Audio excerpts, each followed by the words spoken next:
మరి సమృద్ధిగా ఉన్న వాక్యం నువ్వు పంచుకోవా?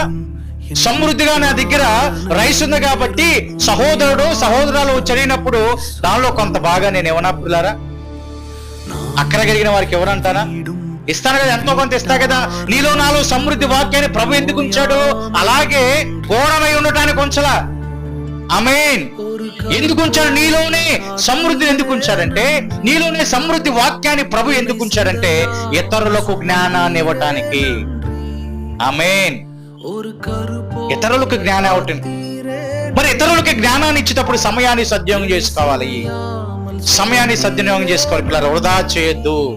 ఇంకా కొన్ని దినాలే, కొన్ని సంవత్సరాలే. ఎప్పుడు ఆయన మరలా వస్తాడో నీకు గాని నాకు గాని తెలియదు, తండ్రికి తప్ప ఎవరికి. ఆమేన్. నీలో సమృద్ధిగా ఉండబడినటువంటి ఆ వాక్యం అనే జ్ఞానాన్ని ఇతరులకు నీవు పంచాలి.